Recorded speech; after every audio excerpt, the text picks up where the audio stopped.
যখন মানুষের সম্পদ সম্মান কেড়ে নেন, তাকে রিজিক সংকীর্ণতার মধ্যে ফালান।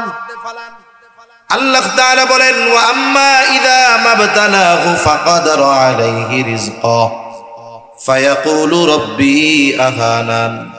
আল্লাহ তাআলা বলেন, মানুষের পরীক্ষা নেওয়ার জন্য যখন তার রব তাকে রিজিক সংকীর্ণতা দেয়, ফাকাদারা আলাইহি রিজকাহ, তার রিজিকের মধ্যে সংকীর্ণতা দেয়, এইবার ওই লোকটা নিজেকে রিজিক সংকীর্ণতার জন্য উপযুক্ত ব্যক্তি মনে করে না, বরং সে নিজেকে সম্মান সম্পদের উপযুক্ত মনে করে।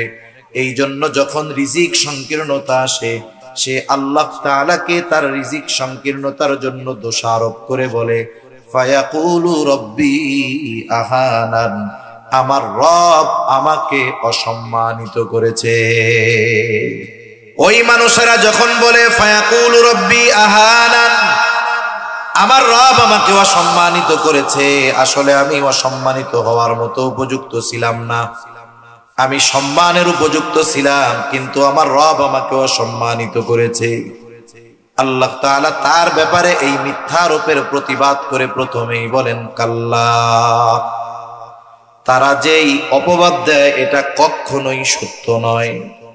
তাহলে কেন তাদের রিজিকের মধ্যে সংকীর্ণতা আসে? আল্লাহ তাআলা প্রথমে তার ব্যাপারে আনিত মিথ্যা অভিযোগকে আল্লাহ তাআলা প্রথমে অভিযোগকে আল্লাহ রাব্বুল আলামিন অস্বীকৃতি জ্ঞাপন করার পর এবার তার রিজিকের সংকীর্ণতার কারণ বর্ণনা করে 1 নম্বরে বলেন, বরং তোমাদের রিজিক সংকীর্ণতার 1 নাম্বার কারণ হলো লা তুকরিমুনাল ইয়াতীম। 1 নাম্বার কারণ হলো তোমরা ইয়াতিমকে সম্মান করো না। তাহলে 1 নাম্বার কারণ বলতেছে যে তোমরা ইয়াতিমদেরকে কি করো না? সম্মান করো না। ইয়াতিমদের সম্মান করার দ্বারা উদ্দেশ্য কি? ইয়াতিমদের সম্মান করার দ্বারা উদ্দেশ্য হলো তোমরা ইয়াতিমদের হক আদায় করো না। ইয়াতিম সাধারণত 2 শ্রেণীর হয়। এক ধরনের ইয়াতিম হয় ধনী ইয়াতিম, আর এক ধরনের ইয়াতিম হয় গরিব ইয়াতিম। ধনী ইয়াতিম যার বাবা মারা গেছে ঠিক, কিন্তু বাবা অনেক সম্পদ তার জন্য রেখে গেছে, টাকা পয়সার তার অভাব নাই, ধন দৌলতের অভাব নাই, এই ইয়াতিম। আরেকজন হলো দরিদ্র ইয়াতিম, যার বাবাও মারা গেছে, টাকা পয়সা ধন দৌলত কিছু রাইখাও যায় নাই। ইয়াতিম ধনী হোক আর গরিব হোক, উভয় ধরনের ইয়াতিমের কিছু হক সমাজের মানুষের উপরে আছে না নাই? ইয়াতিম হোক, ইয়াতিম ধনী হোক আর গরিব হোক, সমাজের মানুষের কাছে সে ইয়াতিম হিসাবে কিছু হক পায়। 1 নাম্বার, সে সকলের কাছে যেই হকটা পাবে, ইয়াতিম ধনী হোক আর দরিদ্র হোক, সেটা হলো ভালো ব্যবহার। 1 নম্বরে কি পাবে? ভালো ব্যবহার পাবে। এজন্য ইয়াতিমের সাথে ভালো ব্যবহার করা এটা ইয়াতিমের অন্যতম হক। রাসূলুল্লাহ সাল্লাল্লাহু আলাইহি ওয়াসাল্লামের কাছে এক ব্যক্তি আসছে, এসে বলে, ইয়া রাসূলুল্লাহ, আমার হৃদয়টা কঠিন হয়ে গেছে, শক্ত হয়ে গেছে। আল্লাহ রাসূল সাল্লাল্লাহু আলাইহি ওয়াসাল্লামকে বলতেছে, হৃদয়টা কঠোর হয়ে গেছে, আপনি আমাকে এমন আমল শিখায় দেন যে আমল করলে আমার কঠোর হৃদয়টা নরম হয়ে যাবে। ওই জামানায় একজন সাহাবী নবীর কাছে আইসা বলতেছে, হৃদয়টা কঠোর হয়ে গেছে। এই জামানার মানুষ, আমাদের পরিস্থিতি কি? আমাদের হৃদয় তো একেবারে পাথরের চাইতেও কঠোর। নবীজি সাল্লাল্লাহু আলাইহি ওয়াসাল্লাম বলতেছে, আমসাহ রাসাল ইয়াতীম ওয়া আত'ইমিল মিসকিন, যে তুমি ইয়াতীমের মাথায় হাত বুলায় দাও আর মিসকিনদেরকে খানা খাওয়াও। ইয়াতীমের মাথায় হাত বুলায় দাও, কারণ ইয়াতীমের মাথায় হাত বুলায় দিলে তোমার হৃদয় আল্লাহ নরম বানায় দিবে। ইয়াতীমের কষ্টটা যদি নিজে উপলব্ধি করার চেষ্টা করি, ছোট বাচ্চা 4-5 বছর বয়স, ওর আব্বা নাই, ওর মন চাইলেই যা কিছু চাইতে পারে না আব্বুর কাছে। আপনার সন্তানটা ওর যখন কিছু খাইতে মনে চায় বলতে পারে, কিন্তু ওই বাচ্চাটা কারো কাছে বলতে পারে না। অনেক সময় যদি কারো কাছে কিছু মন চায় এটা বলে, নিগ্রহের শিকার হতে হয়, কথা শুনতে হয়। অনেক সময় এমন হয় ইয়াতিম দরিদ্র হওয়ার কারণে কাছের মানুষ আপনজন তার সাথে খারাপ আচরণ করে। ধনী হইলে তো টাকা পয়সা আছে এই চিন্তা করে একটু মাঝে মধ্যে ভালো আচরণ করে, কিন্তু যে ইয়তিম দরিদ্র হয়, গরিব হয়, ওই ইয়তিমের সাথে অনেক সময় কাছের মানুষও খারাপ আচরণ করে। এজন্য ইয়তিমের অন্যতম 1 নাম্বার হক হইল সম্মান করার অর্থ হলো 1 নাম্বার তার সাথে সদাচরণ করা, ভালো ব্যবহার করা। ইয়তিম যদি দরিদ্র হয় এই বিষয়টা আর একটু বেশি করতে হবে, কারণ ইয়তিম যদি দরিদ্র হয়, অভাবী হয়, সমাজের যদি সামর্থ্যবান মানুষ থাকে, ধনী মানুষ থাকে, তাহলে উচিত ওই ইয়তিমের অভিভাবকত্ব গ্রহণ করা। অনেক সময় মাদ্রাসাগুলোয় অনেক ইয়তিম থাকে, ইয়তিমখানার মধ্যে ইয়তিম থাকে, পাড়া প্রতিবেশী ইয়তিম থাকে। অনেক সময় ওই ইয়তিম সন্তান বাবাও তেমন সম্পদশালী না, অবহেলার শিকার হয়ে ছেলেটা অনেক সময় খারাপ হয়ে যায়। এজন্য আমাদের উচিত যাদের সামর্থ্য আছে, অ্যাবিলিটি আছে, ইয়াতিমদের অভিভাবকত্ব গ্রহণ করা। কেউ যদি পরিপূর্ণটা গ্রহণ করতে না পারে, কমপক্ষে আংশিক হইলেও অভিভাবক হওয়া।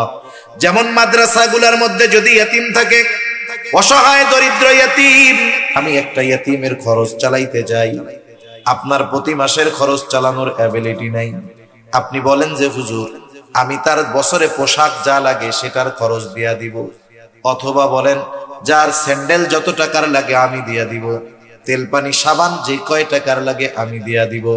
যে কোনো একটা অংশের অভিভাবকত্ব গ্রহণ করেন, তাহলে লাভটা কি হবে? নবীজি বলেন, হাদিসের মধ্যে আসছে, আমি আর ইয়াতিমের অভিভাবক জান্নাতের মধ্যে পাশাপাশি অবস্থান করব। এই বলে নবীজি এই 2টো আঙ্গুল ইশারা দিয়ে দেখায়া দিলেন, এই 2টা আঙ্গুল যেমন পাশাপাশি অবস্থানরত, নবীজি বলেন আমি আর ইয়াতিমের অভিভাবক জান্নাতের মধ্যে ওই রকম পাশাপাশি অবস্থান করব। সম্মানিত উপস্থিতি, আল্লাহ সুবহানাহু ওয়া তাআলা এই দুনিয়াতে আমাদের পরীক্ষা নেওয়ার ঘোষণা দিয়েছেন। আল্লাহ তাআলা কোরআনুল কারীমের মধ্যে বলেন, যারা মুমিন অবশ্যই তাদেরকে ঈমানের বিপরীতে পরীক্ষা দেওয়া লাগবে। আল্লাহ তাআলা বলেন, আহাসিবান নাস আন ইউতরাকু আন ইয়াকুলু আমান্না ওয়া হুম লা ইফতানুন। আল্লাহ রাব্বুল আলামিন বলেন, মানুষকে এটা মনে করে নাকি সে নিজেকে মুমিন বলবে আর তাকে পরীক্ষা নেওয়া ব্যতীত ছেড়ে দেওয়া হবে? এর দ্বারা আল্লাহ রাব্বুল আলামিন বলেন যে মানুষকে অবশ্যই তার ঈমানের পরীক্ষা দেওয়া লাগবে। আল্লাহ তাআলা এই দুনিয়াতে শুধু মানুষকে কষ্ট দিয়েই পরীক্ষা নেন বিষয়টা এমন নয়, বরং আল্লাহ রাব্বুল আলামিন মানুষকে সুখ, স্বাচ্ছন্দ্য, সমৃদ্ধি, সম্পদ দিয়ে আল্লাহ পরীক্ষা নেয়।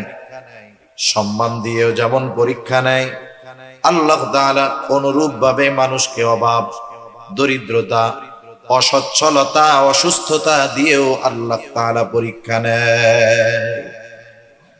কিন্তু আমরা মানুষ, আমাদের স্বাভাবিক অভ্যাস হলো আমরা যেটাকে পছন্দ করি না শুধু সেটাকেই আমরা আমাদের জন্য পরীক্ষা মনে করি, অথচ আল্লাহ তাআলা অনেক সময় আমাদেরকে আমাদের পছন্দনীয় বস্তু দিয়েও পরীক্ষা নেন।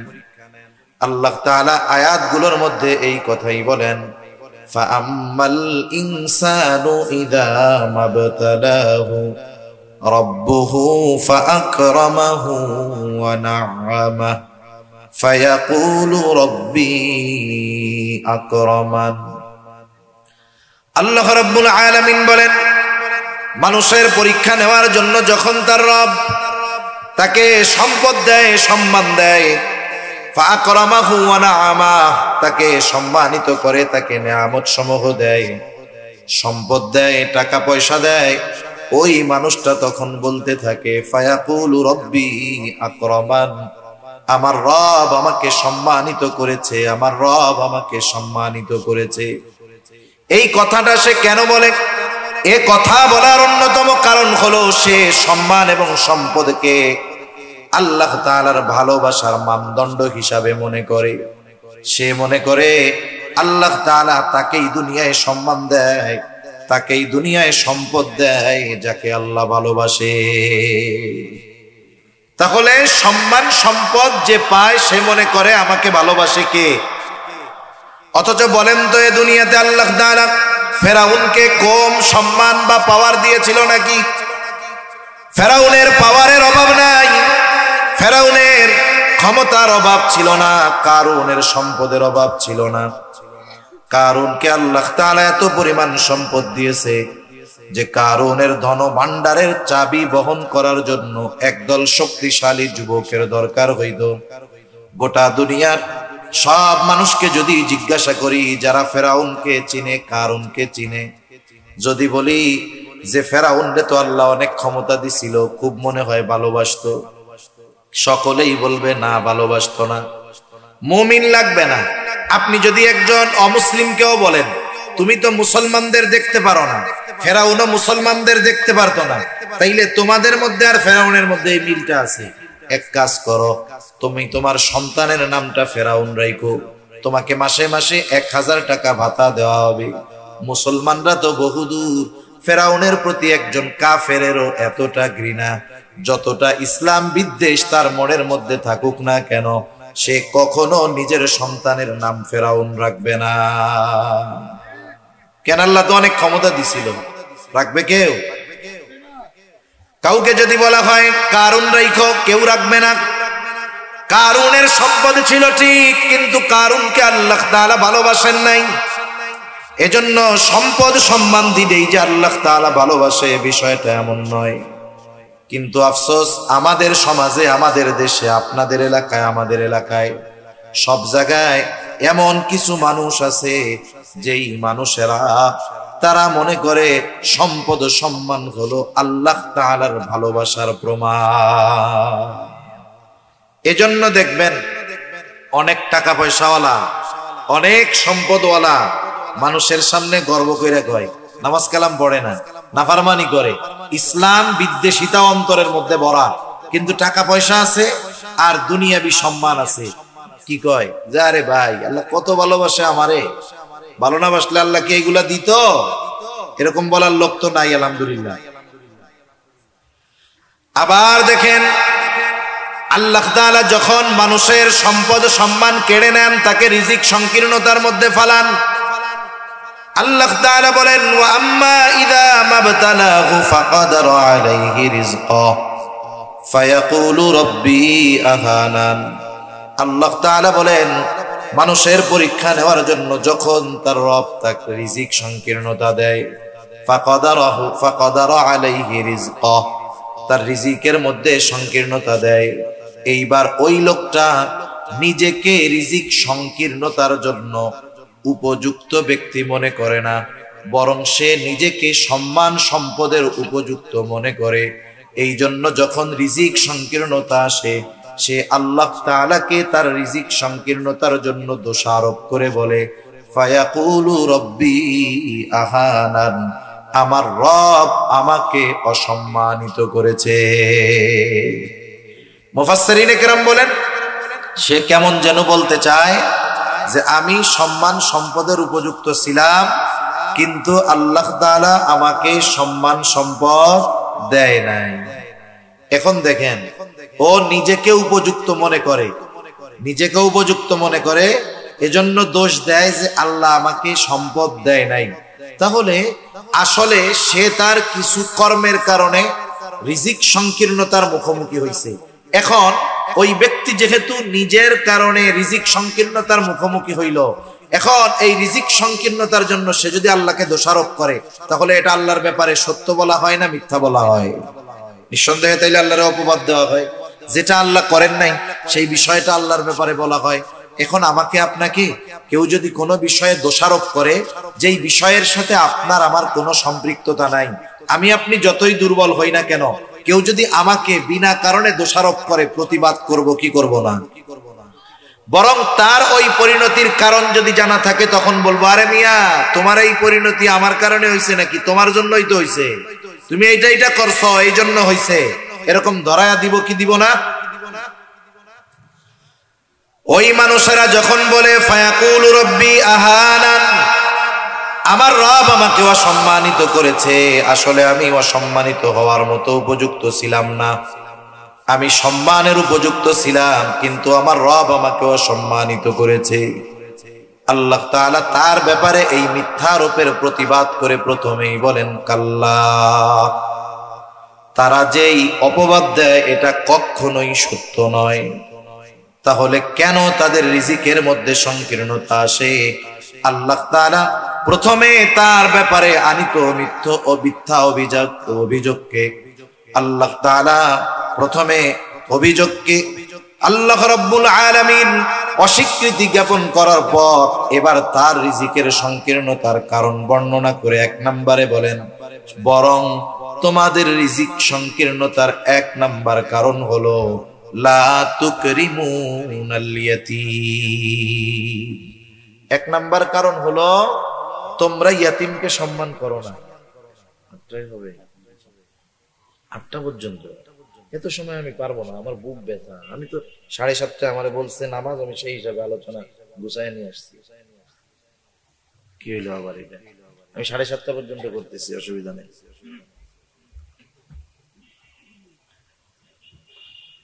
তাহলে 1 নাম্বার কারণ বলতেছে যে তোমরা ইয়াতিমদেরকে কি করো না? সম্মান করো না। ইয়াতিমদের সম্মান করার দ্বারা উদ্দেশ্য কি? ইয়াতিমদের সম্মান করার দ্বারা উদ্দেশ্য হলো তোমরা ইয়াতিমদের হক আদায় করো না। ইয়াতিম সাধারণত 2 শ্রেণীর হয়। এক ধরনের ইয়াতিম হয় ধনী ইয়াতিম, আর এক ধরনের ইয়াতিম হয় গরিব ইয়াতিম।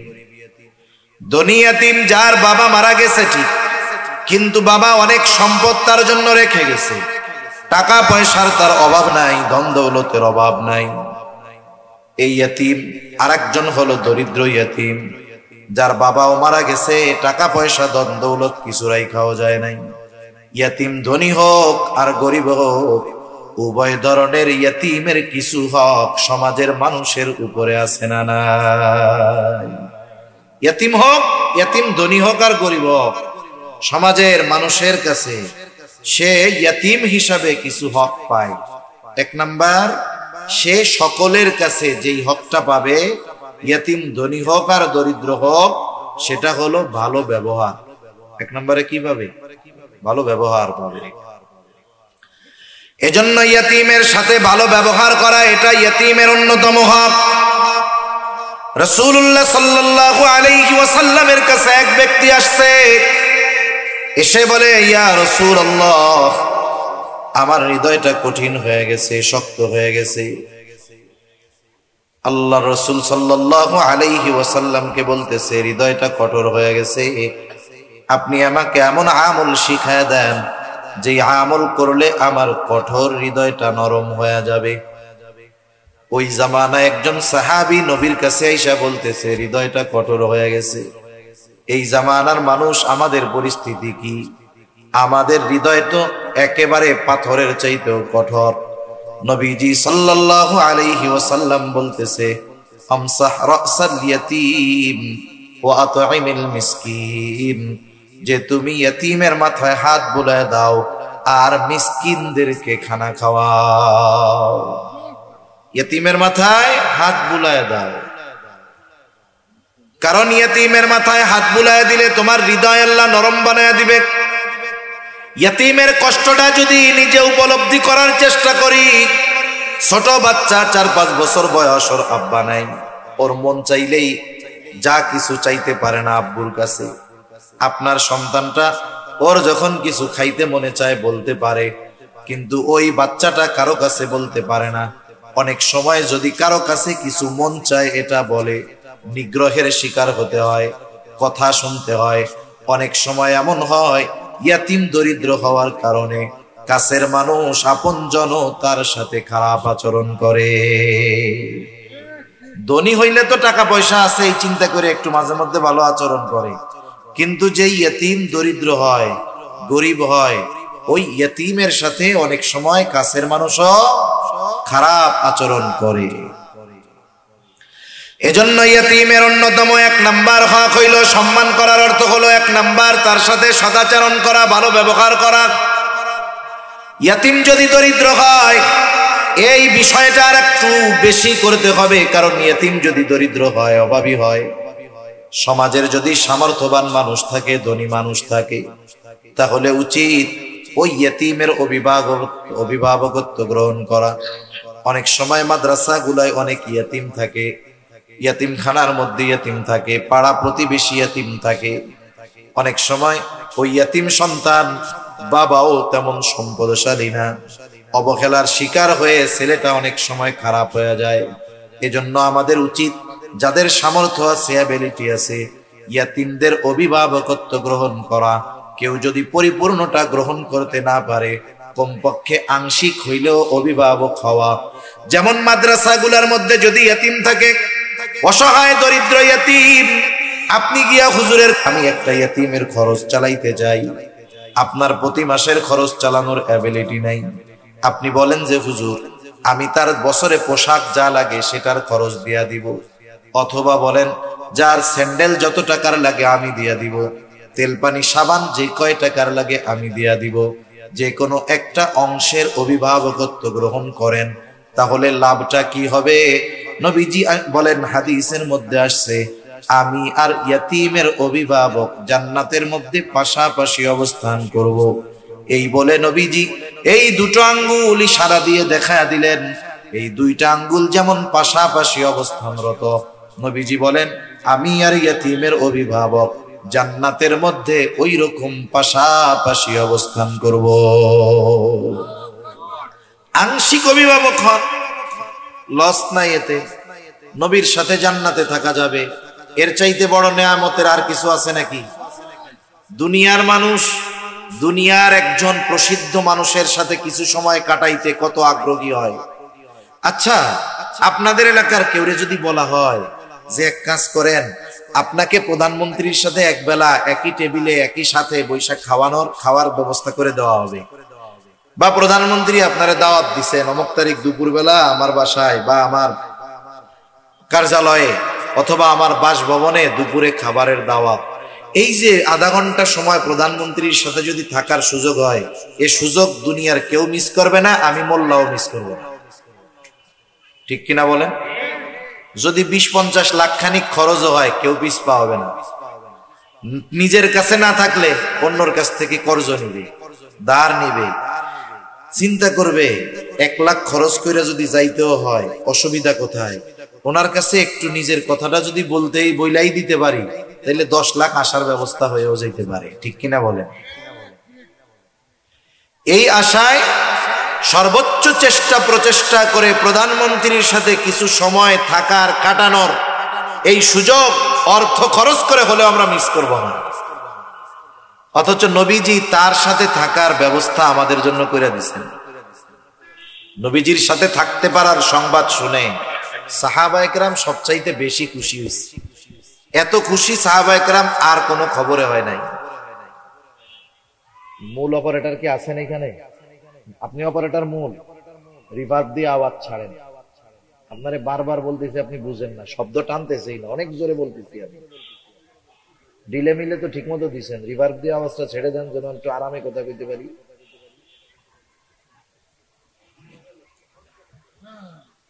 রাসূল আকরাম সাল্লাল্লাহু আলাইহি ওয়াসাল্লামের সাথে অবস্থান করার সংবাদ শুনে সাহাবায়ে কেরাম সবচেয়ে বেশি খুশি হয়েছে। হযরত আনাস রাদিয়াল্লাহু তাআলা আনহু থেকে বর্ণিত হাদিস, নবীজি সাল্লাল্লাহু আলাইহি ওয়াসাল্লামের কাছে এক গ্রাম্য সাহাবী আসছে। গ্রামের মানুষ অনেক সময় তাদের সরলতাকে আমরা মূর্খতা মনে করি। গ্রামের মানুষ হলো সরল। এই মানুষটা এসে নবীজির কাছে সরাসরি প্রশ্ন করতেছে, ইয়া রাসূলুল্লাহি মাতাস সাআহ, হে আল্লাহর রাসূল কিয়ামত কখন হবে? নবীজি আরেকজনের সাথে কথা বলতেছিলেন, ওই অবস্থায় লোকটা এসে নবীজিকে প্রশ্ন করেছে। নবীজি ওই ব্যক্তির সাথে কথা শেষ করার পরে বলতেছেন, ওই লোকটা কোথায় যে জিজ্ঞাসা করলো কিয়ামত কখন হবে? লোকটা বলে, আনা ইয়া রাসূলুল্লাহ, হে আল্লাহর রাসূল আমি জিজ্ঞাসা করেছি।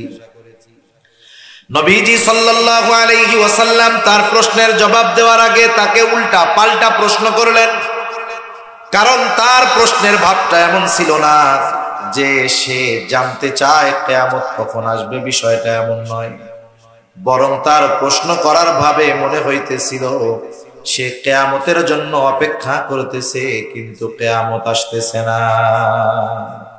বলার বা বাচন ভঙ্গি এরকম ছিল আর কি। মনে করেন আপনি গেছেন গ্রামের বাড়িতে যাবেন, বাড়ি এখানে যারা বাড়ি দূরে, এখন আপনি গাবতলী গেছেন টিকিট কাটার জন্য। টিকিট কাটার আগে আপনি কাউন্টারে গিয়ে জিজ্ঞাসা করছেন যে বাস কখন আসবে। এখন গাড়িওয়ালা বা ওইখানে কাউন্টার মাস্টার বলল বাস 10টার সময় আসবে। আপনি একটা টিকিট নিলেন, বললেন যে আমার একটা টিকিট দেন 10টায়। এখন 10টা পার হয়ে 10:30 বেজে গেছে। এখন আপনি গাড়ি আসতেছে না, আধা ঘন্টা লেট হয়ে গেছে, পার হয়ে গেছে। এখন আপনি গিয়ে তারে আবার জিজ্ঞাসা করলেন বাস কখন আসবে। টিকিট কাটার আগেও জিজ্ঞাসা করেছেন বাস কখন আসবে, টিকিট কাটার পরেও জিজ্ঞাসা করলেন বাস কখন আসবে। বলেন তো টিকিট কাটার আগে বাস কখন আসবে আর টিকিট কাটার পরে বাস কখন আসবে? একই বাক্য, বলেন তো। কিন্তু আগের বাস কখন আসবে আর পরে বলা বাস কখন আসবে, তফাৎ আছে না নাই? কি তফাৎ আছে আমি একটু বলি। প্রথমটা হলো আপনি তার কাছ থেকে শুধু খবর জানতে চাইছেন কখন আসবে, সে বলছে 10টায় আসবে। এখন আপনি টিকিট কাটছেন, খবর জানা শেষ, টিকিট কাটলেন। এখন যখন আধা ঘন্টা পার হয়ে গেছে বাস আসে না, এখন যা জিজ্ঞেস করছেন বাস কখন আসবে। এখন আপনি খবর জানতে চান নাই। এই কথার ভিতরে কি আছে জানেন? এই মিয়া 10টায় বাস আসার কথা, আধা ঘন্টা পার হয়ে গেল, বৈশা রইছি মিয়া, এখনো বাস আসার খবর নেই। এখন বলেন তো এই যে বাস কখন আসবে একই বাক্য যদিও, কিন্তু সময় বা বাচন ভঙ্গির পরিবর্তনের কারণে অর্থ বা বুঝের পরিবর্তন হয়েছে কি হয় নাই? ওই ব্যক্তি কিয়ামত কখন আসবে এমন ভাবে বলছে মনে হচ্ছে সে কিয়ামতের জন্য রেডি হয়ে বসে রয়েছে। এজন্যই নবীজি তাকে পাল্টা প্রশ্ন করেছেন, মা আদাত্তালাহা, তুমি কিয়ামতের জন্য কি সংগ্রহ করেছো, কি প্রস্তুতি তুমি গ্রহণ করেছো? লোকটা সহজ সরল গ্রামের মানুষ, মনের মধ্যে কোনো দোষ টোষ কিছু নাই। সে সহসাই জবাব দিচ্ছে আমি আল্লাহ এবং তার রাসূলকে ভালোবাসি। নবীজিও সাথে সাথে তাকে বললেন যে যাকে ভালোবাসে তার সাথে অবস্থান করবে, আল মারউ মা'a মান আহাব্বা, যে যাকে ভালোবাসে তার সাথে অবস্থান করবে। একটু তাকায় দেখেন ভালোবাসাটা শব্দটা কোথায় ব্যবহার করার দরকার ছিল, আর আগামী প্রজন্ম এই ভালোবাসাটাকে কোথায় ব্যবহার করতেছে আল্লাহই জানে। এক সময় কেউ যদি কেউরে বলে যে আমি তোমারে ভালোবাসি, এটা গালাগালির মতো হয়ে যেতে পারে, ঠিক নাই তো? কারণ এই শব্দটাকে ব্যবহার করে অপরাধ, জেনা, ব্যভিচার, অশালীনতা, অশ্লীলতা যা আছে সবকিছুর প্রসার ঘটানোর চেষ্টা চলতেছে, ঠিক কিনা বলেন? ভালোবাসা শব্দটাকে ব্যবহার করে আল্লাহই জানে এই শব্দটার কি হয়। কারণ সমাজে অনেক শব্দ আছে, এটা শুধু ব্যবহারের কারণে ওই শব্দ গালিতে পরিণত হয়। যেমন ওয়াইফের ছোট ভাইকে এক সময় শালাই বলতো, কেউ মাইন্ড করতো না। আমারও ছোটবেলায় খেয়াল আছে, এক লোকের সাথে একজন ছোট এক মানুষ হাঁটতেছে, মুরব্বী জিজ্ঞাসা করছে কে, বলে এটা হলো আমার শালা। এটারে বকা মনে করতো না, কিন্তু এখন দেখেন বকা দিতে গেলে আগে কয় ওই শালা, ঠিক কিনা বলেন? তার মানে ওই শব্দ যথাযথ স্থানে ব্যবহার না হওয়ার কারণে এখন গালাগালি হয়ে গেছে। এই ভালোবাসা শব্দটাও এক সময় যথাযথ স্থানে ব্যবহার না হওয়ার কারণে আল্লাহ জানে কি হবে, গালাগালি হয়ে যেতে পারে, ঠিক নেই? নবীজি বললেন আল মারউ মা'a মান আহাব্বা, যে যাকে মহব্বত করে ভালোবাসে তার সাথে অবস্থান করবে। লোকটা আর কিছু বলল না, সোজা বাড়ির দিকে হাঁটা দিল। হযরত আনাস রাদিয়াল্লাহু তাআলা আনহু বলেন, নবীজির মুখে যখন শুনলাম যে যাকে মহব্বত করে তার সাথে অবস্থান করবে, তার মানে আমি নবীর সাথে জান্নাতে অবস্থান করতে পারবো। হযরত আনাস রাদিয়াল্লাহু তাআলা আনহু বলেন, আমি নবীজিকে সর্বোচ্চ ভালোবাসি, আবু বকর ওমর রাদিয়াল্লাহু তাআলা আনহুমাকে ভালোবাসি। যদিও তাদের মতো আমল করতে পারি নাই, কিন্তু এই আশা রাখি জান্নাতে আমি তাদের সাথে অবস্থান করতে পারবো। হযরত আনাস রাদিয়াল্লাহু তাআলা আনহু আরো বলেন, নবীজির মুখে এই কথাটা শ্রবণ করবার পর যে যাকে মহব্বত করে তার সাথে অবস্থান করবে, আমরা এতটা খুশি হয়েছি ইসলাম গ্রহণের পরে আর কোনো কথার দ্বারা এতটা খুশি হই না। সেই নবীজির সাথে জান্নাতে থাকার যে আমলগুলো করলে থাকা যাবে, এর মধ্যে অন্যতম একটি আমল হলো ইয়তীমের অভিভাবক হয়ে যাওয়া। সাথে সাথে নবীজি আর এক হাদিসের মধ্যে বলেন, ওই ঘর কতই না উত্তম ঘর যেই ঘরের মধ্যে একজন ইয়তীম আছে আর তার সাথে সদাচরণ করা হয়। আর ওই ঘর কতই না নিকৃষ্ট ঘর যেই ঘরের মধ্যে ইয়তীম আছে আর তার সাথে অসদাচরণ করা হয়, খারাপ ব্যবহার করা হয়। বুজুর্গানে দিন বলেন, মূল কথাটা হইল যেই ঘরে একজন ইয়তীম আছে, ওই ইয়তীমের সাথে ওই ঘরের মানুষ যখন সদাচরণ করে, ভালো ব্যবহার করে, ওই ইয়তীমের সাথে ভালো আচরণ করার কারণে আল্লাহ তাআলা ওই ঘরটাকে রহমত এবং বরকত দিয়া ভরপুর করে দেয়। আবার যেই ঘরে ইয়তীম, তার সাথে যখন খারাপ আচরণ করা হয়, আল্লাহ তাআলা বেজার হয়ে যায়, নাখোশ হয়ে যায়। এই কারণে আল্লাহ রাব্বুল আলামিন ওই ঘর থেকে বরকত রহমত উঠায় নিয়ে যায়। এই জন্য আমি আপনি যদি একজন ইয়তীমের খাবারের ব্যবস্থা করি, আমি হয়তো দেখবো তার পেছনে কিছু পয়সা খরচ হইতেছে, কিন্তু দেখা যাবে তার পেছনে ব্যয় হবে 3000 টাকা। আল্লাহ তাআলা তার বরকতে, তার কল্যাণে আমাকে লক্ষ লক্ষ টাকার কল্যাণ বরকত আল্লাহ দান করবে। সব সময় বরকত কিন্তু দেখা যায় না, দেখা যায় না। মনে করেন একজন বেতন পায় 50,000 টাকা, তার খরচ কিচ্ছু নাই, নিজের বাড়িতে থাকে, ঘর নিজের, জায়গা নিজের। 50,000 টাকা ঢাকা শহরে যদি বাসা ভাড়া দেওয়া না লাগে, তাহলে মোটামুটি এটা দিয়ে ভালো মতো চলা যায়। এখন পরিবারের লোক 2 জন 3 জন, বাচ্চা একটা, দেখা যায় মাস শেষে 50,000-এ কুলায় না, আরো মানুষের কাছ থেকে ঋণ করা লাগে। আছে না নাই? আছে। কেন? আরে প্রতি মাসে ওনার বউ 10 দিন অসুস্থ, উনি 10 দিন অসুস্থ, পোলাপান 10 দিন অসুস্থ, হাসপাতালে দৌড়াইতে দৌড়াইতে টাকা পয়সা শেষ। আবার আর এক আল্লাহর বান্দা, সে টাকা পয়সা বেশি পায় না, বেতন কম পায়, কিন্তু আল্লাহ তাআলা তার ঘরে কোনো রোগ দেয় নাই। আল্লাহ তাআলা তাদেরকে স্বল্পে তুষ্টতা দান করছে, মানে যা হয় তা দিয়ে খাইয়াই আলহামদুলিল্লাহ বলে। এই ঘরের রোগ বালাই নাই। আল্লাহ তাআলা এই যে দেখেন বরকত কি, ওরে রোগ দিয়া ওর সম্পদ শেষ করে দিছে। আর আল্লাহ তাআলা এদেরকে সুস্বাস্থ্যতার নিয়ামত দিয়ে আল্লাহ তাআলা এদের সম্পদকে বাঁচায় দিছে। ঠিক কিনা বলেন? এর জন্য বিভিন্ন পদ্ধতিতে আল্লাহ তাআলা বরকত দেয়। মানুষ অনেক সময় বুঝতে পারে, মানুষ অনেক সময় এটা অনুধাবন করতে পারে না। সেজন্য ইয়তীমের অভিভাবক যদি হওয়া যায়, এতে লাভ আছে। সাথে সাথে আরেকটা বিষয়ে সতর্ক থাকার দরকার। কেউ যদি ইয়তীমের অভিভাবক হয়, ইয়তীমের যেই সম্পদ থাকবে, ইয়তীমের মালিকানায় যেই সম্পদগুলো, খবরদার সে ছোট হওয়ার কারণে তাকে ধোঁকা দিয়ে ইয়তীমের সম্পদগুলো নিজে ভক্ষণ করা যাবে না। এটা বড় জঘন্য কাজ। অন্যায়ভাবে অন্য কারো সম্পদ ভক্ষণ করা, এটা নিঃসন্দেহে গর্হিত কাজ। আল্লাহ তাআলা এটা নিষেধ করেছেন, ওয়ালা তাকুলু আমওয়ালাকুম বাইনাকুম বিল বাতিল। আল্লাহ তাআলা বলেন, অন্যায়ভাবে তোমরা কারো সম্পদ ভক্ষণ করো না। এটা বড় জঘন্য এক খারাপ কাজ। এই কাজটা আমাদের সমাজে বেশি, বিশেষ করে টাকা পয়সা সহ জমি জাতি যা আছে, মানুষ আরেকজনেরটা কেমনে নিজে খাবে, কেমনে ভোগ দখল করবে, এই দান্দায় থাকে। গ্রাম অঞ্চলে বেশি, শহরেও আছে। শহরে তো ভূমিদস্যুর অভাব নেই, আছে না নাই? এদেশের বড় বড় শিল্পপতি, তারা এক সময় কিছুই ছিল না, মানুষের জমি দখল দিয়া বড় বড় আধুনিক স্থাপনা গড়ে উঠতেছে। দেখা যাবে ওই বিশাল স্থাপনার নিচে শত শত মানুষের লাশ আছে। ঠিক কিনা বলেন? এদেশে আছে এরকম। অথচ নবীজি বলেন, অন্যায়ভাবে কেউ যদি কারো 1 বিঘত জমিন দখল করে, কিয়ামতের দিন 7 তবক জমিন তার গলার সাথে পেঁচায় দেওয়া হবে।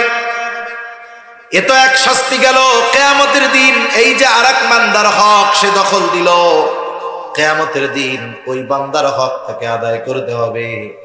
হয়তো তার নেকি দিয়ে হক আদায় করবে, না হয় ওই ব্যক্তির গুনাহ নিয়ে তাকে তার হক আদায় করতে হবে।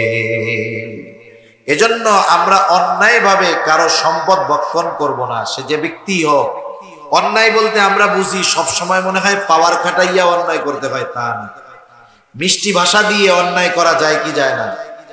মিষ্টি ভাষা দিয়েও জুলুম করা যায়। একজনের কাছ থেকে একজন একটা জিনিস দখল দেয় ক্ষমতা দেখায়, আর একজন ক্ষমতা দেখায় না, মিষ্টি কথা কইয়া দখল দেয়। দুইজনের উদ্দেশ্য এক, কর্মও এক, কিন্তু পদ্ধতি ভিন্ন। এজন্য আমরা অন্য কারো সম্পদ ভক্ষণ করব না। এটা যদি ইয়তীমের হয় তাইলে কি হবে? আল্লাহ তাআলা বলেন, ইন্নাল্লাযীনা ইয়াকুলুনা আমওয়ালাল ইয়াতামা যুলমান ইন্নামা ইয়াকুলুনা ফি বুতুনিহিম নারা। আল্লাহ তাআলা বলেন, নিশ্চয়ই যারা অন্যায়ভাবে ইয়তীমের সম্পদ ভক্ষণ করে, ইন্নামা ইয়াকুলুনা ফি বুতুনিহিম নারা, সে কেমন যেন তার পেট আগুন দ্বারা ভরপুর করে। বলেন তো আগুনের অবস্থান জান্নাত নাকি জাহান্নাম? নিঃসন্দেহে জাহান্নাম। আল্লাহ তাআলা এই জন্য বলেন, ওয়াসায়াসলাউনা সাঈরা, অচিরেই তার আবাসস্থল হবে জাহান্নাম। এজন্য ইয়াতীম যদি কারো অধীনে থাকে, ইয়াতীমের সম্পদের হেফাজত করা, ইয়াতীমের সাথে ভালো আচরণ করা, ইয়াতীমের হক আদায় করা, এটাই হলো ইয়াতীমকে সম্মান করা। যারা ইয়াতীমকে সম্মান করে, আল্লাহ তাআলা বলেন তাদের রিজিক আল্লাহ প্রশস্ত করে দিবে। আর যারা ইয়াতীমকে অসম্মান করে তথা ইয়াতীমের সাথে খারাপ আচরণ করে, ইয়াতীমের হক নষ্ট করে, ইয়াতীমের সম্পদ ভক্ষণ করে, বলে তোমার কাগজে কলমে সম্পদ থাকবে কিন্তু আমি আল্লাহ ধরে খাইতে দিব না, ঠিক কিনা বলে? তাহলে মানুষের রিজিক সংকীর্ণতার এক নাম্বার কারণ ইয়াতীমের হক আদায় না করা। দুই নাম্বার কারণ আল্লাহ রাব্বুল আলামিন বলেন, আল্লাহ তাআলা বলেন, ওয়ালা তাহাদ্দুনা আলা তুআমিল মিসকিন। আল্লাহ রাব্বুল আলামিন বলেন, তারা মিসকিনদেরকে খানা প্রদানে উৎসাহ দেয় না, অপরকে উৎসাহ দেয় না, বরং নিরুৎসাহিত করে। এখানে আল্লাহ তাআলা একজনের দ্বিতীয় দোষটাকে তুলে ধরেছেন। আর দ্বিতীয় দোষ তুলে ধরলে প্রথমটা এমনিই ওর মধ্যে চলে আসে। বলেন তো দুইয়ের মধ্যে এক আছে না নাই? দুইয়ের মধ্যে অবশ্যই এক আছে, দুইটা এক যোগ হইয়াই দুই হয়েছে। এখন আল্লাহ তাআলা কেন এ কথা বললেন না যে ওরা ইয়াতীমদের খানা দেয় না? এটা না বলে কি বলছেন? ওরা ইয়াতীমদেরকে খানা প্রদানে উৎসাহ দেয় না, মিসকিনদেরকে খানা প্রদানে উৎসাহ দেয় না, বরং নিরুৎসাহিত করে। এখন বলেন তো, যেই ব্যক্তি নিজে মিসকিনদেরকে খানা খাওয়ায় না, ও কি আরেকজনকে বলবে যে তুমি খাওয়াও? বলবে? বলবে না। কারণ ও বলবে, আরে মিয়া তুমি নিজে খাওয়াও না, আরেকজনকে ওয়াজ করতেছো, তাই না? এজন্য আল্লাহ তাআলা তার দ্বিতীয় ত্রুটিটা উল্লেখ করে বুঝাইলেন যে ও নিজেও তো খানা দেয় না, অপরকেও খানা দানে উৎসাহ প্রদান করে না। অথচ খানা খাওয়ানো ফজিলতের কাজ। খানা খাওয়ানো কিসের কাজ? ফজিলতের কাজ। রাসূল আকরাম সাল্লাল্লাহু আলাইহি ওয়াসাল্লামের কাছে একজন আসছে, এসে জিজ্ঞাসা করতেছে, আইয়ুল ইসলামে খায়র, ইসলামের মধ্যে সর্বোত্তম আমল কোনটা? নবীজি ছিলেন উম্মতের রূহানি ডাক্তার। একই প্রশ্ন একাধিক ব্যক্তি যদি করত, ব্যক্তির অবস্থার আলোকে নবীজি জবাব দিতেন। যেমন ডাক্তারের কাছে একই রোগ নিয়ে দুইজন গেছে, কিন্তু দুই রোগীর অবস্থা দুই রকম। বলেন তো, একজন ডাক্তারের কাছে একটা রোগ নিয়ে গেছে, তার ডায়াবেটিস আছে, হাই প্রেসার আছে, কিডনির অসুবিধা আছে। এই লোকের ক্ষেত্রে ওই রোগের ওষুধটা ডাক্তার দিবে একরকম। আবার একই রোগ নিয়ে আর একজন গেছে, তার অন্য কোনো রোগ নাই, তার ব্যাপারে ওষুধ দিবে আর এক রকম, ঠিক কিনা গণ? এখন যদি দুইজন কয়, কেমন ডাক্তার, আমিও জ্বর নিয়ে গেলাম, তুমিও জ্বর নিয়ে গেলা, আমারেও যা দিছে তোমারে তো তা দেয় নাই, তাহলে ডাক্তার মনে হয় ভালো না। বিষয়টা কি এমন নাকি? বরং ডাক্তার তো এক্সপার্ট, এই জন্য রোগীর অবস্থা বুঝে ওষুধ দিছে, যে জানে যে ওই সুস্থ ব্যক্তিকে জ্বরের ওষুধ যা দিয়েছি, টাইফয়েডের ওষুধ যা দিয়েছি, এই ডায়াবেটিক্স ওয়ালা, হাই প্রেসার ওয়ালা, কিডনির রোগীওয়ালারা যদি দেই, ও মরে যেতে পারে। নবীজি উম্মতের রূহানি ডাক্তার ছিলেন। এজন্য একই প্রশ্নের ক্ষেত্রে ব্যক্তির অবস্থার আলোকে নবীজি জবাব দিতেন। এই ব্যক্তির এই প্রশ্নের জবাবে নবীজি বলতেছেন, তুতাইমুত তাআম, ওয়া তাকরাউস সালাম আলা মান আরাফতা ওয়া মান লাম তারিফ। নবীজি বলেন যে তুমি মানুষকে খানা খাওয়াও আর পরিচিত অপরিচিত সবাইকে বেশি বেশি সালাম দাও। মানুষকে খানা খাওয়াও আর পরিচিত অপরিচিত সবাইকে বেশি বেশি সালাম দাও। নবীজি যখন খানা খাওয়ানোর কথা বলেছেন কোনো ক্লাসিফিকেশন করেন নাই, স্তর বিন্যাস করেন নাই, বলেন নাই যে গরিব রে খাওয়াইবা ধনী রে খাওয়াবা না, পরিচিতকে খাওয়াইবা অপরিচিতকে খাওয়াইবা না। তার মানে বোঝা গেল আমি আপনি খানা যাকেই খাওয়াই না কেন আল্লাহর সন্তুষ্টির জন্য যদি খানা খাওয়ানো হয় বলেন তো ফজিলত আছে না? না, নিঃসন্দেহে ফজিলত আছে। আচ্ছা নামাজ 8টায় হবে তাই না? 8টায়, আমি 8:45 পর্যন্ত করি, কি বলেন? 7:30 পর্যন্ত করতে চাইছিলাম, এরপরে আবার চিন্তা করলাম 8টায় হইলে 15 মিনিট গ্যাপ, কষ্ট হবে না তো আপনাদের? নামাজ কি মসজিদেও 8টায় হবে? আচ্ছা, আজান 8:45 হবে, আমরা এই পর্যন্ত কথা বলি। এখন খানা খাওয়ানো ফজিলতের কাজ, তাহলে বোঝা গেল একজন গরিব মানুষ সে যদি আল্লাহর সন্তুষ্টির জন্য আল্লাহর খুশির জন্য কোটিপতিকে খানা খাওয়ায় ফজিলত আছে না নাই? এটা হলো আম ফজিলত। শুধুমাত্র নিয়ত থাকতে হবে খাওয়াচ্ছি কার জন্য? আল্লাহর জন্য, তাইলে ফজিলত আছে। কিন্তু যদি কেউ গরিব মিসকিন অসহায় কেউ খানা খাওয়ায় কিন্তু উদ্দেশ্য থাকে ওরে খানা খাওয়াইলাম এই কামটা করাম, তাইলে ফজিলত পাওয়া যাবে। এটা সাহাবায়ে কেরামের একটা গুণ, তারা মানুষকে আল্লাহর জন্য খানা খাওয়াইত। আল্লাহ রাব্বুল আলামিন বলেন তাদের ক্যারেক্টার কেমন ছিল? তারা মানুষের কাছে খানা খাওয়াইয়া বিনিময় আশা করতো না, বিনিময় আশা করতো আল্লাহ তাআলার কাছে।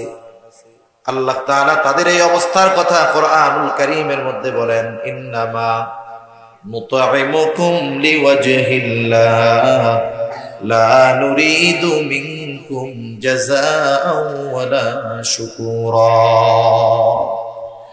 তারা কি বলতো? বলে ইন্নামা নুতঈমুকুম লিওয়াজহিল্লাহ, তোমাদেরকে খানা খাওয়াইছি একমাত্র আল্লাহর জন্য, লিওয়াজহিল্লাহ, আল্লাহর জন্য খানা খাওয়াইছি তথা আল্লাহ তাআলার সন্তুষ্টির জন্য খানা খাওয়াইছি। যেহেতু আল্লাহর সন্তুষ্টির জন্য খানা খাওয়াইছি, শোনো, লা নুরিদু মিনকুম জাযাআ, আমরা এই খানা খাওয়ানোর কোনো বিনিময় তোমাদের কাছে চাই না, প্রতিদান চাই না। অনেক সময় আমরা মানুষের উপকার করি, যার উপকার করলাম অনেক সময় বিনিময় আশা করি, দিল না, কমপক্ষে আশা করি যে তার এত উপকার করলাম একটু ধন্যবাদ তো দিবে, থ্যাংক ইউ তো দিবে, কৃতজ্ঞতা তো প্রকাশ করবে। বলি না এরকম? যারে মিয়া কিছু খাওয়াই নাই আপত্তি নাই, এই লোকটার এমন কাজটা করে দিলাম একটু কৃতজ্ঞতাও প্রকাশ করলো না, ধন্যবাদও দিল না, তার মানে কমপক্ষে তার কাছ থেকে ধন্যবাদ পাওয়ার আশা আমার ছিল। কিন্তু সাহাবায়ে কেরাম কি বলে? বলে লা নুরিদু মিনকুম জাযাআও ওয়ালা শুকুরা, বিনিময় তো চাই না, বরং তোমাদের কাছে কৃতজ্ঞতাও চাই না। আমার খানা খাইয়া আমার কৃতজ্ঞতা করার দরকার নাই, তোমরা আল্লাহর কৃতজ্ঞতা প্রকাশ করো। কেন চাই না? কারণ খানা খাওয়াইছি যার জন্য প্রতিদান দিবেন তিনি। সেজন্য আমরা যে খানাই খাওয়াই না কেন, ধনীরে খাওয়াই আর গরিবরে খাওয়াই, প্রতিদান আশা করব কার কাছে? আল্লাহর কাছে। এবার আসেন, যারাই খাওয়াইলে ফজিলত, তাইলে আত্মীয় স্বজনকে দাওয়াত দিয়ে খাওয়াইলে ফজিলত আছে না নাই? বিবাহ অনুষ্ঠান করতেছেন, আত্মীয় স্বজন দাওয়াত দিছেন, এই আত্মীয় স্বজনরা দাওয়াত দিয়ে খাওয়াইলে ফজিলত আছে না নাই? খাওয়াইয়া টেবিল পাইতে কেন নাই? টাকা পয়সা ফজিলত নাই না? আরে আখেরাতের ফজিলত না হইলে হইল, দুনিয়ার তো কিছু ইনকাম হইল। এটা হলো ভদ্রবেশে গলা কাটার ব্যবসা। ভদ্রবেশে কি ব্যবসা? গলা কাটার ব্যবসা।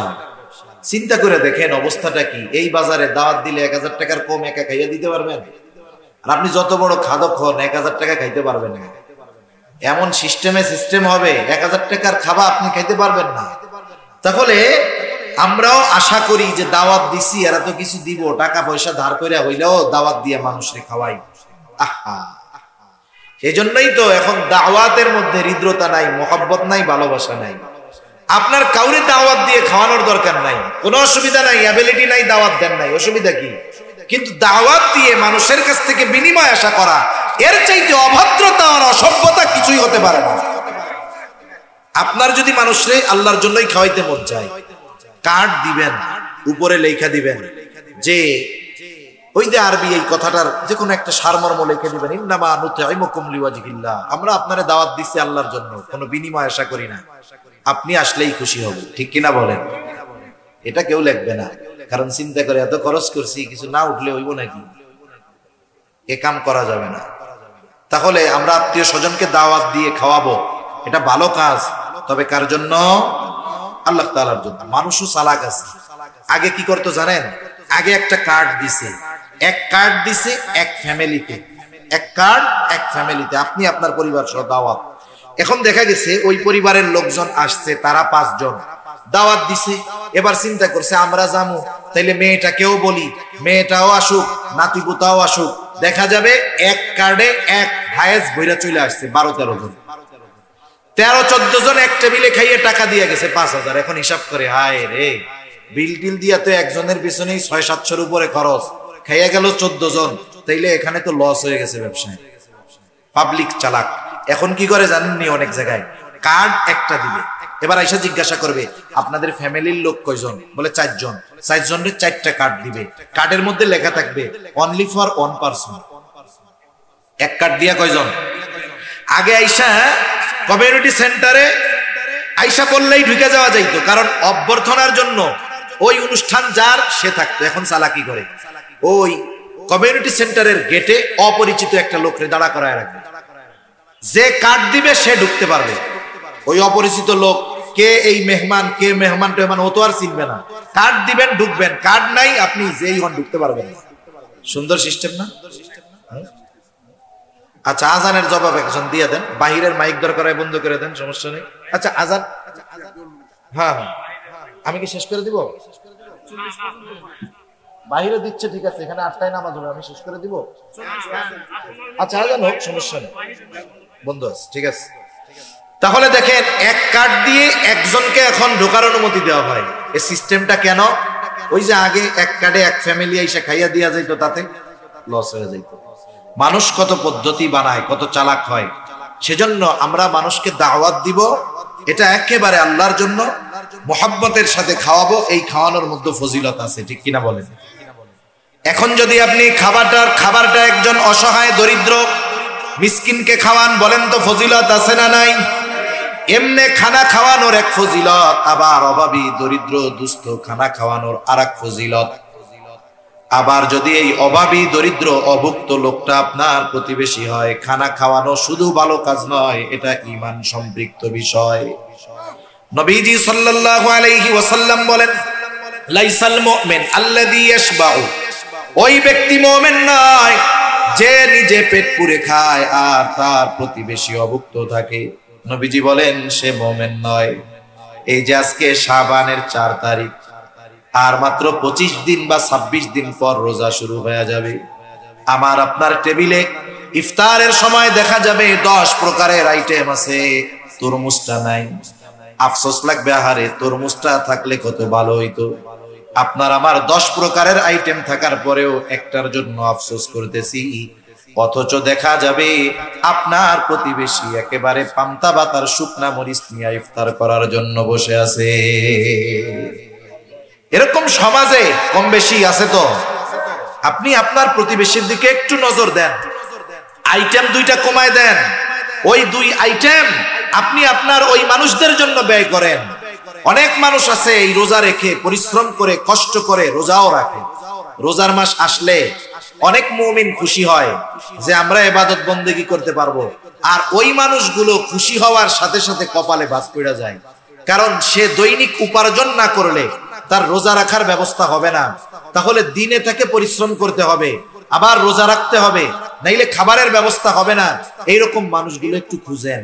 যেই মানুষের এরকম অবস্থা, আপনি তার জন্য একটু সাহায্যকারী হয়ে যান। তারা ফ্যামিলিতে 2 জন মানুষ, অথবা সে একা ঢাকায় থাকে, আপনি তাকে বলেন যে ভাই, এই যে রোজার মাস, এই গোটা রোজার মাস আপনি আমার মেহমান, সাহরি ইফতার আপনি আমার সাথে করবেন, অসুবিধা কি? আপনি 5 আইটেম থেকে 2 আইটেম কমায় দেন, 10 আইটেম থেকে 2 আইটেম কমায় খান। তাহলে কি হবে? ওকে ইনক্লুড করতে পারলেন, লাভ কি হবে? আপনার আমার আমল কি হবে জানি না, আপনার আমার রোজা হবে কি হবে না জানি না, কিন্তু ওই রোজাদারের সাহরি ইফতারের ব্যবস্থা করার কারণে ওই ব্যক্তির রোজা রেখে যেই সওয়াব পাবে ওই পরিমাণ সওয়াব আল্লাহ তাআলা যিনি মেহমানদারির ব্যবস্থা করলেন আল্লাহ তাআলা তাকেও দিয়ে দিবে। সুবহানাল্লাহ। রোজার মাসে তো নেক কামানোর ব্যবসা, সওয়াব কামানোর ব্যবসা, ঠিক কিনা বলেন? এজন্য আমরা একটু প্রতিবেশীর দিকে খেয়াল রাখবো তো ইনশাআল্লাহ, একটু খেয়াল রাখবো ইনশাআল্লাহ। তাহলে আল্লাহ তাআলা বলেন ওয়ালা তাহাদ্দুনা আলা তুআমিল মিসকিন। রিজিক সংকীর্ণতার দ্বিতীয় কারণ হলো তোমরা নিজেরাও অসহায়দেরকে খাওয়ানা খাওয়াও না, অপরকেও খানা দিতে উৎসাহ দাও না। আমি যদি না খাওয়াইতে পারি আমি আরেকজনকে উৎসাহ প্রদান করব, যদি তাও না পারি আমার আপনার কাছে কেউ যদি কখনো কিছু চায় দিতে না পারলেও খারাপ আচরণ করে ফিরিয়ে দিব না, বরং তাকে ভালো আচরণের মাধ্যমে ফিরাইয়া দিব। অনেক সময় তারাও তো মানুষ, অনেক সময় দেওয়ার পরেও তারা নাখোশ হয়। একজনের কাছে বারবার চাইতেছে, এখন সে করলো কি 50 টাকা 100 টাকা দিয়ে দিল, দিয়ে বলে ধর তোকে জ্বালায় আর বাঁচি না, ধর যা। আরেকজন সে দিতে পারে নাই, সে সুন্দর ভাষায় বলতেছে ভাই আমার কাছে তো এখন নাই, কেমনে দিব, দিতে তো মন চায়, আমি দোয়া করি আল্লাহ তোমার কষ্ট দূর করে দিক, তুমি আবার আইসো, দেখা হইলে ইনশাআল্লাহ তোমারে আমি দিব। এখন বলেন তো একজন 100 টাকা দিয়ে খারাপ ব্যবহার করলো, আর একজন না দিয়ে ভালো ব্যবহার করলো, ওই ব্যক্তি কার প্রতি খুশি হবে? নিঃসন্দেহে ভালো ব্যবহারকারীর উপরে খুশি হবে। এজন্য নবীজি বলেন উত্তম কথাও সাদকা। আপনি তাকে না দিয়ে ভালো ব্যবহার করে কবুল সাদকার মালিক হয়ে গেলেন, সওয়াব পেয়ে গেলেন। আর একজন দিয়ে খারাপ আচরণ করে সওয়াবের মালিক হতে পারলেন। 3 নম্বর কারণ আল্লাহ তাআলা বলেন ওয়াতাকুলুনা তুরাসা আকলাল লাম্মা। ওয়ারিসি সম্পদ সব তোমরা একা ভক্ষণ করে ফেলো। বাবা মারা গেছে, অঢেল সম্পদ রেখে গেছে, অনেক ভাই এমন আছে বোনদেরকে সম্পদ বঞ্চিত করে, আছে না নাই? আরে একেবারে মেইন রোডের সাথে মধু সিটির মধ্যে জমি আছে, এই জায়গা ভ্যালুয়েবল প্লেস, আবার একেবারে বাগানের মধ্যে ওই যে জায়গায় লোকজন যায় না ওই জায়গায়ও জমি আছে। এবার ভাইরা চিন্তা করে এখান থেকে যদি বোনদেরকে দিয়া দেই তাহলে তো জমি কমে যাবে, সিস্টেমে বোনদেরকে এই দামি সম্পদ বঞ্চিত করে আর এক জায়গা থেকে দেয়, আছে না নাই? আবার কত জায়গা আছে দেয়ও না, বছরের পর বছর খাইতে থাকে, বোনরাও কিছু বলে না। মানুষের জীবন তো একরকম যায় না, এটাও ঐশের মতো, স্রোতের মতো, এক সময় সচ্ছলতা থাকে, এক সময় অভাব দরিদ্রতা আসে, স্বাভাবিক বিষয়। এখন বোনরা অভাবে পড়ছে, এতকাল বাইরে কিছু বলে নাই, এবার এসে বলতেছে ভাই এই জমি তো আমারও হক আছে, তোমারও হক আছে, এতকাল তুমি একা খাইছো, কোনো অসুবিধা নাই, আগেরটা মাপ, এখন থেকে যদি খাইতে চাও, যদি রাখতে চাও ন্যায্য দাম দিয়ে রাখো, অথবা তোমার আমার যেই হক আমাকে বুঝাইয়া দাও। 10 বছর 15 বছর পরে এসে বোন যখন তার হক ভাইয়ের কাছে চায়, অনেক হাজী সাহেব, অনেক আবেদ ভাই মুখটা একেবারে শুকায়া পেঁচার মতো হয়ে যায়, ঠিক কিনা বলে? তখন কি কয়, সম্পদ তো নিবি না, সম্পর্কটা শেষ করে যাবে, এরকম বলে না? অথচ হক ছিল তার। এই যে এই লোকগুলো চিন্তা করে কি সব একা খাবে। আল্লাহ তাআলা বলেন হয়তো তোমার সম্পদ কাগজে কলমে বাড়বে, কিন্তু আমি আল্লাহ তোমাকে এগুলো ভক্ষণ করতে দিব না। সেজন্য আমার আপনার উপরে যদি কারো হক থাকে, এই হক মুক্ত হয়ে দুনিয়া থেকে যেতে হবে। কারণ হাদিসের মধ্যে আসছে আল্লাহ তাআলার হক বড় কিন্তু জটিল না। কারণ আল্লাহ তাআলার ঘোষণা আছে নবীজি যখন মেরাজে গেছে ওইখানেই আল্লাহ তাআলা এই উম্মতের জন্য সুসংবাদ দিয়ে দিয়েছে, যদি এই উম্মত ইমানদার হয়, শিরিক থেকে বেঁচে থাকে, তার দ্বারা যত পাপ সংগঠিত হোক না কেন, শিরিক যদি না করে, আল্লাহ তাআলা যদি চান তার সব গুনাহগুলো আল্লাহ তাআলা মাফ করে দিবে। আল্লাহর হক বড় তবে জটিল না, আল্লাহ মাফ করে দিতে পারে। একজন সারা জীবন নামাজ পড়ে নাই, শিরিক করছে, শিরিক করে নাই, আল্লাহর কাছে মাফ চাইছে, আল্লাহ মাফ করে দিতে পারে। এগুলো আল্লাহর হক। কিন্তু বান্দার হক ছোট কিন্তু এটা জটিল, বান্দার হক ছোট কিন্তু এটা জটিল। কিয়ামতের দিন কেউ কাউকে ছেড়ে দিবে না। এজন্য আমার আপনার উপরে কারো হক যেন না থাকে, এই বিষয়টা চিন্তা করব। অনেক সময় আমাদের গ্রাম অঞ্চলে বেশি হয়, শহরেও হয়, 1-1.5 ইঞ্চি জমির জন্য মারামারি হয়ে যায়, হয় কি হয় না? একজনের পাওয়ার আছে, ওইটারে দখল দিয়া দেয়। হায় রে ভাই, আপনি দুনিয়া একটু ছাড় দেন, 1-2 ইঞ্চি সাইডে ওরা একটু বেশি খাওয়ানি আপনি, অসুবিধা কি? এই যে দুনিয়া এতটুকু ছাড় দিলেন, এর বিনিময়ে আল্লাহ তাআলা আপনাকে আমাকে আশা করা যায় আখিরাতে ছাড় দিয়ে দিবে, ঠিক কিনা বলেন? আল্লাহ ছাড় দিয়ে দিবে আখিরাতে। দুনিয়ার একটু খাইতে গিয়ে আখিরাত কেন বরবাদ করব? এজন্য আমরা এই ব্যাপারে সচেষ্ট হব যে আমি মারা যাওয়ার আগে আমার উপরে যেন কোনো বান্দার হক না থাকে। বান্দার হক শুধু টাকা পয়সা সম্পদ এটা নয়। একজন মুরব্বীর সাথে যদি আমি আপনি খারাপ আচরণ করি, মুরব্বীর হক ছিল আমার কাছ থেকে ভালো আচরণ পাওয়া। কেউ যদি ওই মুরব্বীর সাথে খারাপ আচরণ করে, সে ওই মুরব্বীর হকও নষ্ট করে। এজন্য রাসূল সাল্লাল্লাহু আলাইহি ওয়াসাল্লাম এক হাদিসের মধ্যে আসছেন, তিনি বলেন, তোমরা ওই দিন আসার আগে, যেই দিন বাদী বিবাদীর মধ্যে আল্লাহ ফয়সালা করে দিবে, ওই দিন আসার আগে তোমরা যদি কথার দ্বারাও কাউকে কষ্ট দিয়ে থাকো, তাহলে দুনিয়াতে তোমরা মাপ চায় না। একটু চিন্তা করে দেখেন তো, এই হায়াতে আমরা কতজনকে কথার দ্বারা, কর্মের দ্বারা, আমার পাওয়ারের দ্বারা কষ্ট দিয়েছি। হয়তো এমন মানুষ আছে অনেককে কষ্ট দিয়েছি, দুনিয়া থেকে চলে গেছে। অনেক মানুষকে কষ্ট দিয়েছি, তার সাথে আর দেখা হবে না। আপনি এখন কি করবেন? তাদের জন্য আল্লাহর কাছে মাফ চাইবেন যে আল্লাহ, আমি খারাপ আচরণ করেছিলাম তাদের সাথে, আপনি তাদেরকেও মাফ করেন, আমাকেও মাফ করে দেন। তাদের নামে কিছু সদকা করবেন যে আল্লাহ, এই সদকার সওয়াব আপনি তাদেরকে দিয়ে দেন, তবুও আমাকে এই কারণে কিয়ামতের দিন আল্লাহ আপনি ধইরেন না। আশা করা যায় আল্লাহ তাআলা মাফ করে দিবে, আশা করা যায় মাফ করে দিবে। এজন্য মরার সময় আমার আপনার কাছে কেউ প্রাপ্য থাকে, কেউ আমার কাছে কোনো হক পায়, এভাবে যেন আমরা দুনিয়া থেকে বিদায় না নেই, সেভাবে প্রস্তুতি নিবে তো ইনশাআল্লাহ। 4 নাম্বার, আল্লাহ তাআলা বলেন, ওয়া তুহিব্বুনাল মালা হুব্বান জাম্মা, একেবারে পরিপূর্ণ মাত্রাতিরিক্ত মালের মহব্বত, দুনিয়ার মহব্বত। এখানে দুইটা বিষয় হতে পারে। একটা, এই মালের মহব্বত রিজিক সংকীর্ণতার কারণ। কেন? এখন দেখেন, দুনিয়ায় অনেক মানুষ আছে 80 বছর বয়স, নামাজ কালাম পড়ে না, কিন্তু গর্বের সাথে বলে এখনো আমি 18 ঘন্টা অফিসে ডিউটি করি। এই লোকটা ডিউটি করেই তার জীবন শেষ করলো, কিন্তু খাইতে পারলো না, ঠিক কিনা বলেন? আরেকটা বিষয় হতে পারে যে আগের 3টা অপরাধ, ইয়াতীমের সাথে খারাপ আচরণ, মিসকিনদের খানা না দেওয়া, ওয়ারিসি সম্পদ ভক্ষণ করা, এই অপরাধ অন্যায়গুলো মানুষ কেন করে? বলে দুনিয়ার মহব্বতে করে। আপনি যদি এই জিনিসটা একটু চিন্তা করেন, আমরা যদি একটু ভাবি, এই পৃথিবীতে যত অপরাধ হয়, যত গুনাহ হয়, ঘুষ, সুদ, অন্যের হক মারা, অন্যকে হত্যা করা, যত ধরনের অপরাধ আছে, সব ধরনের অপরাধ এর মূল উদ্দেশ্যটা যদি আপনি বের করেন, দেখবেন সব অপরাধের পেছনে যেই কারণটা কমন থাকবে, কমন মানে কারণ বিভিন্ন হতে পারে, কিন্তু সব অপরাধের পিছনে ওই কারণটা পাওয়া যাবে, ওটার নাম হলো দুনিয়া। এজন্য নবীজি বলেন, হুব্বুদ দুনিয়া রাসু কুল্লি খাতিআ, দুনিয়ার মহব্বত সকল গুনাহের মূল।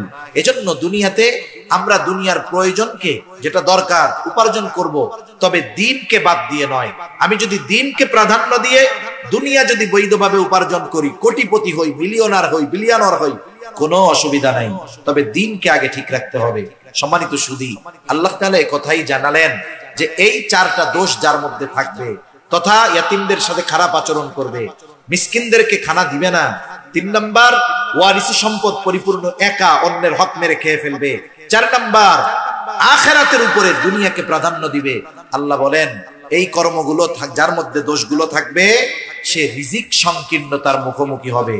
টাকা পয়সা এক জিনিস, রিজিক কিন্তু শুধু টাকা পয়সার নাম না, জীবন উপকরণ। এই সুস্থতার নাম রিজিক, একটা নেক সন্তানের নাম রিজিক, একটা নেক বিবি উত্তম রিজিক। রিজিক শব্দটা ব্যাপক অর্থবোধক। এই টাকা পয়সা থাকলেই রিজিক তা না, দেখা যাবে টাকা পয়সা অনেক আছে, কিন্তু অন্যান্য দিক দিয়ে আল্লাহ এমন সংকীর্ণতা দিছে যে সে এই দুনিয়ায় কেমন যেন ধুকে ধুকে মরতেছে, ঠিক কিনা বলেন? আল্লাহ সুবহানাহু ওয়া তাআলা এই বিষয়গুলো, এর বিপরীত যেই ভালো দিকগুলো আল্লাহ আমাদের দান করুক, সাথে সাথে বরকতময় প্রশস্ত রিজিক আল্লাহ তাআলা আমাদের সকলকে নসিব করুন। সকলে বলি আমিন। ওয়া আখিরু দাওয়ানা আনিল হামদুলিল্লাহি রাব্বিল আলামিন। আসসালামু আলাইকুম ওয়া রাহমাতুল্লাহি ওয়া বারাকাতুহু।